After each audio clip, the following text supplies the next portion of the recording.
are the best men. Tol, congrats. Bali, unang-una nagpapasalamat po. Bali, ako po ay kapatid po ni Noel, ni Pastor Noel.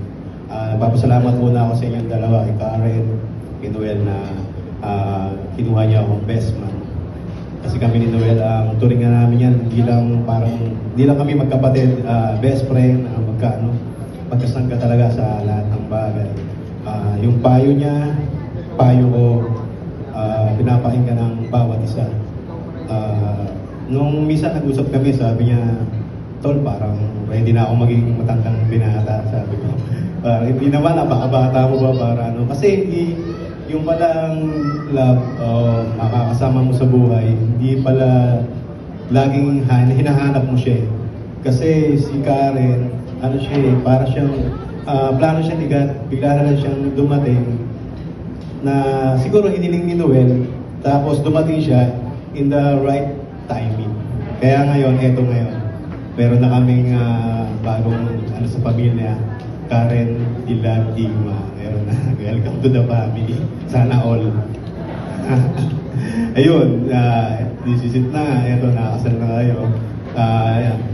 Kaya, siguro kailangan ko na rin maghanap.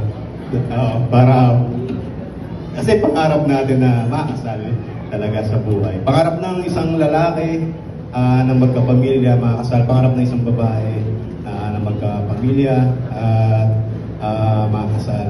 Ang payo ko lang bilang isang tatay na rin na may anak na. Pagka nagkaroon kayo ng anak, kasi mahahati ang oras, di ba? Yung sweetness nyo sa isa't isa, yung tatanggalin.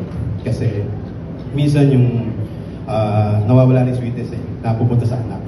Kaya ang pinaka-importante, kahit may anak na kayo, mag-date pa rin kayo. Pagka mayroong magpaghahabilinan, mag-date kayo. Para hindi nawawala yung pagmamahalan kung paano kayo nagkakilala nung una, ganun pa rin. Wala nagbabago. Sabi nga, wag mong mahalin forever. Mahalin mo si Karen araw-araw. Kasi pag araw-araw mo siya minahal, hindi nawawala yung pagmamahal. Ganun pa rin naman Karen. Mahalin mo si Noel araw-araw. Diba? Kasi forever. Pag araw-araw mo minahal, papunta yun sa forever. Kaya, yun lang, magmahalan kayo. Pagka yung away talaga, ano yan natural, nagdadaanan ng mag-asawa. Pagka galit na si Karen, ang payo ko sa'yo, Tol, magwala ka. Pag galit na siya, magwala ka.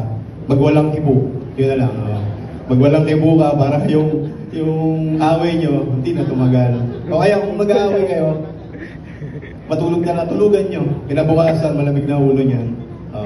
Kaya gano'n lang, kasi yun ang mga sekreto para tumagal yung pagsasamahan ng mag-asawa. Kaya congratulations sa inyo at welcome to the family, Karen. Sana all. Thank you so much, Thank you sa lahat. Pastor.